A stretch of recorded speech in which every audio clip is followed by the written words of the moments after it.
Hello student, welcome back to the second part of chapter 2. This is your teacher Beena Thaplyal. So let's start our today's topics.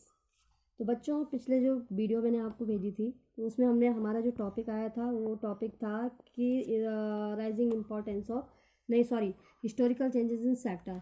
उसमें आपने देखा था कि किस तरह से जो सेक्टर्स से 3 सेक्टरों के बारे में आपने पढ़ा था, primary, secondary and tertiary.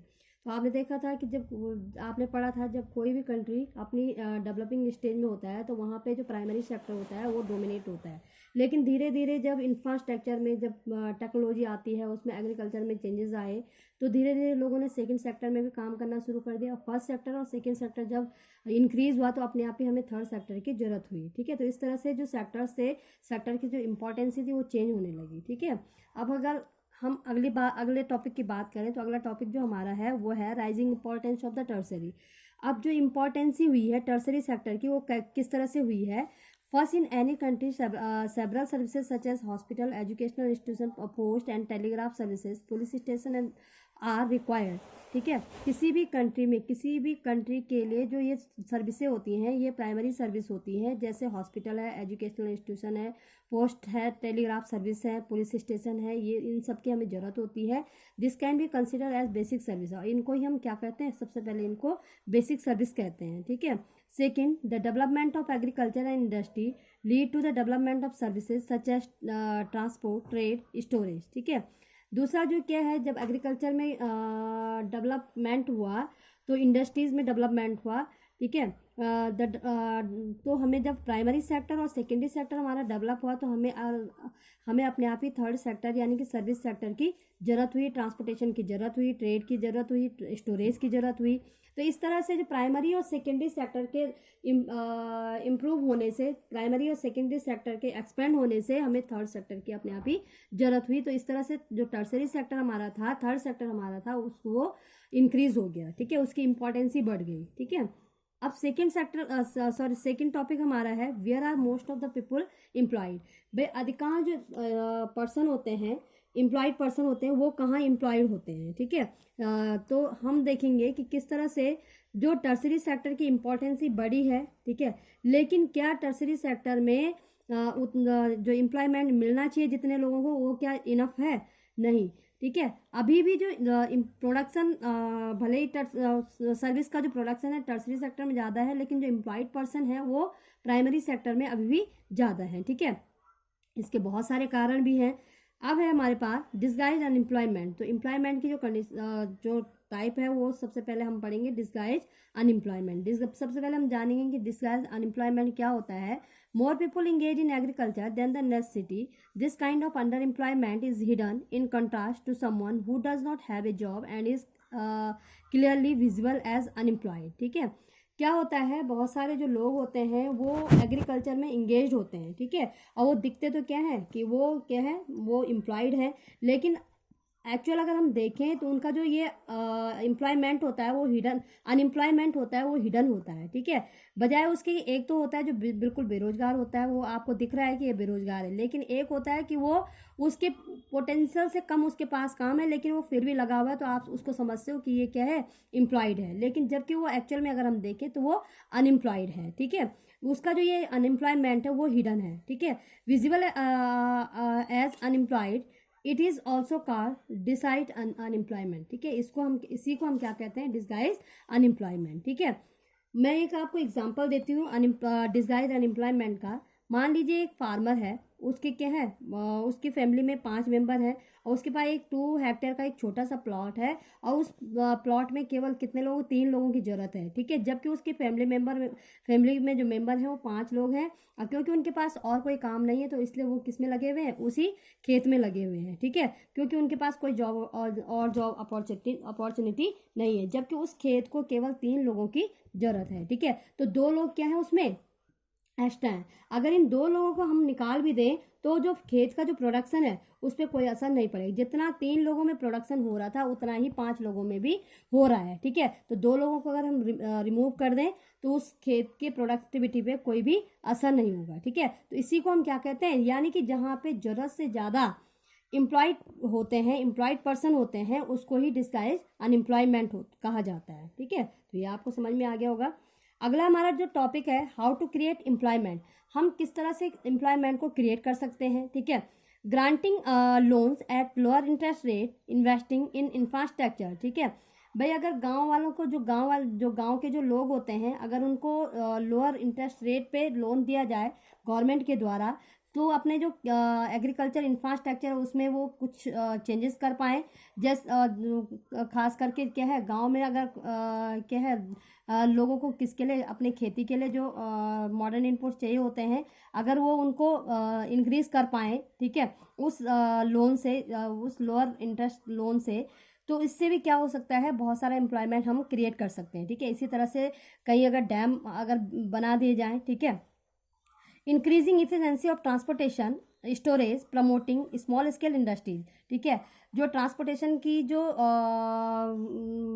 Facilities है वो इंक्रीज़ की जाए, ठीक है। स्टोरेज फैसिलिटीज़ दी जाए। प्रमोटिंग स्मॉल स्केल इंडस्ट्रीज, जो स्मॉल स्केल इंडस्ट्रीज़ है उनको भी प्रमोट किया जाए, जैसे मिल्स हैं, हनी कलेक्शन सेंटर्स हैं। तो इस तरह से बहुत सारे लोगों को क्या हो जाएगा, एम्प्लॉयमेंट मिलेगा, ठीक है। तो अब अगला जो आपका टॉपिक है, अब है मनरेगा, ठीक है, जिसको आप नरेगा के नाम से भी जानते हैं, ठीक है। The central government in India implement right to work act of 2005 in 625 district, ठीक है। जो सेंट्रल गवर्नमेंट ऑफ इंडिया है उसने एक राइट टू वर्क, जो वर्क एक्ट जो 2005 का है उसको इम्प्लीमेंट किया 625 डिस्ट्रिक्ट में, called Mahatma Gandhi national rural employment guarantee act, जिसको Mahatma Gandhi national rural employment guarantee act 2005 का नाम दिया गया, नोन एज मनरेगा, ठीक है, जिसको हम मनरेगा के नाम से भी जानते हैं, ठीक है। ये गवर्नमेंट की एक स्कीम है जो गांव के जो अनएम्प्लॉयड पर्सन है उनको एम्प्लॉयमेंट देने की, ठीक है। अब है अंडर मनरेगा 2005 in rural areas all those who are able to and are need of work. मनरेगा के तहत ऐसे गांव के जो लोग हैं जिनको काम की जरूरत है और जो काम करना चाहते हैं, are granted 100 days of employment in a year, उनको एक साल में 100 दिन का रोजगार दिया जाता है सेंट्रल गवर्नमेंट के द्वारा, ठीक है। इसी को मनरेगा कहा जाता है, ठीक है। अगर गवर्नमेंट, ठीक है, फेल हो जाती है 100 डेज वर्क देने में, ठीक है, तो उससे क्या करेगी गवर्नमेंट, क्या करेगी उसको, अगर गवर्नमेंट 100 डेज का काम नहीं दे पाती है और गवर्नमेंट ने प्रॉमिस किया हुआ है अनएम्प्लॉयड पर्सन से, तो गवर्नमेंट क्या देगी उनको, जो अनएम्प्लॉयमेंट अलाउंसेस है वो पीपल को देगी, ठीक है। तो ये मनरेगा था। अब है अगला आपका जो टॉपिक है, ऑर्गेनाइज सेक्टर, ठीक है। ऑर्गेनाइज सेक्टर किसे कहा जाता है, there are two types of sector, organise sector and unorganise sector. Organise sector क्या होता है बेटा, organise sector are registered by the government. Organise sector जो होता है गवर्नमेंट से रजिस्टर्ड होता है, and have to follow its rules and regulation, और उसके अपने रूल और रेगुलेशन होते हैं जिनको फॉलो किया जाता है। While unorganised sector are largely outside the control of the government, जबकि अनऑर्गेनाइज सेक्टर जो है वो गवर्नमेंट के कंट्रोल से बिल्कुल बाहर होता है। अगर हम इसको डीपली लें तो ऑर्गेनाइज सेक्टर किसको कहा जाता है, ऑर्गेनाइज सेक्टर के जो एम्प्लॉयड पर्सन होते हैं उनको सारी फैसिलिटीज़ मिलती है, उनको टाइमली सैलरी मिलती है, सैलरी के अलावा हेल्थ फैसिलिटीज़ मिलती है, और रिटायरमेंट होने के बाद उसको उनको क्या है पेंशन दी जाती है। तो वो ऑर्गेनाइज सेक्टर, वहाँ पे रूल और उस सेक्टर में रूल और रेगुलेशन को फॉलो किया जाता है। तो वो ये पहचान है किसकी, ऑर्गेनाइज सेक्टर की। अब है हमारे पास अनऑर्गेनाइज सेक्टर, जैसे आपने पढ़ा कि जो अनऑर्गेनाइज सेक्टर होता है बिल्कुल outside the control of government, यानी गवर्नमेंट के कंट्रोल से बाहर होता है, ठीक है। Unorganised sector are small and scattered, छोटा होता है, स्कैटर्ड होता है, with which are largely outside the control of government, government के कंट्रोल से बिल्कुल बाहर होता है। These are not registered by the government, नहीं ये गवर्नमेंट से रजिस्टर्ड होता है, नहीं गवर्नमेंट के रूल को फॉलो किया जाता है यहाँ पे अनऑर्गेनाइज सेक्टर में, नहीं यहाँ पे क्या है लिमिटेड आवर ऑफ वर्क होता है, और नहीं वहाँ पे सैलरी के अलावा वहाँ पे कोई भी और अदर बेनिफिट नहीं दिए जाते हैं, और रिटायरमेंट, आफ्टर रिटायरमेंट कोई भी पेंशन उनको प्रोवाइड नहीं की जाती है, किसको, अनऑर्गेनाइज सेक्टर के एम्प्लॉयर को, ठीक है। तो ये है आपने पढ़ा ऑर्गेनाइज सेक्टर और अनऑर्गेनाइज सेक्टर। ऑर्गेनाइज सेक्टर में आपने देख लिया कि ये यहाँ पे गवर्नमेंट के रूल रेगुलेशन होते हैं जो फॉलो किए जाते हैं। अनऑर्गेनाइज सेक्टर वो होता है जहाँ पे रूल और रेगुलेशन, नहीं रूल और रेगुलेशन होते हैं और ये गवर्नमेंट के कंट्रोल से बिल्कुल बाहर होता है, ठीक है। तो अब हमारा जो लास्ट टॉपिक है इसमें वो है public and private sector.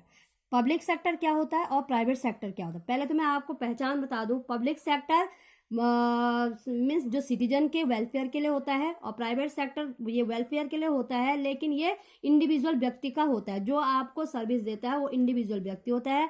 Public sector जो फैसिलिटीज आपको मिलती है वो गवर्नमेंट के द्वारा आपको दी जाती है, और गवर्नमेंट का जो मकसद होता है, एम होता है, आपका वेलफेयर होता है, जबकि प्राइवेट का जो एम होता है वो अपना प्रॉफिट अर्निंग होता है। ठीक है। In the public sector, government owns most the assets and provide all the services. Therefore, it is called state sector और government sector. जैसे मैंने आपको बताया कि पब्लिक सेक्टर में सारी जो एसेट होती है, जो आपको सर्विस दी जाती है, वो गवर्नमेंट के द्वारा दी जाती है, इसलिए इसको स्टेट सेक्टर और गवर्नमेंट सेक्टर भी कहा जाता है। जैसे इंडियन रेलवेज है, भारत इलेक्ट्रिक लिमिटेड एटसेट्रा। ठीक है, ये सारा क्या है, पब्लिक सेक्टर है। ठीक है।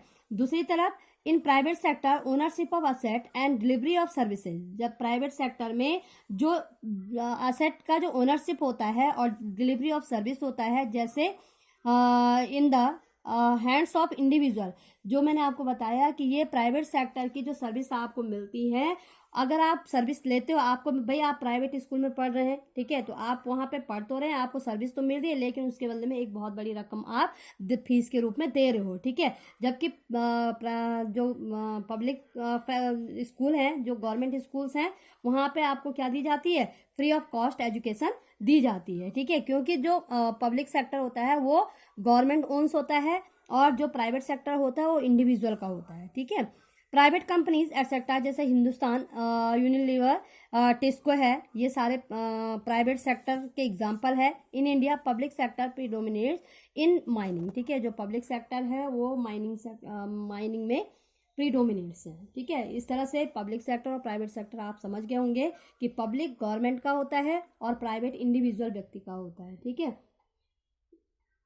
तो ये बेटा ये लेसन आपका फिनिश हो चुका है। इसके बाद मैं आपको इस लेसन से रिलेटेड कुछ क्वेश्चंस दूंगी, वो आप अपनी रफ कॉपी में करेंगे, और इन जो टॉपिक्स पढ़ाए हैं आपको वो आप इसको रिवाइज करोगे।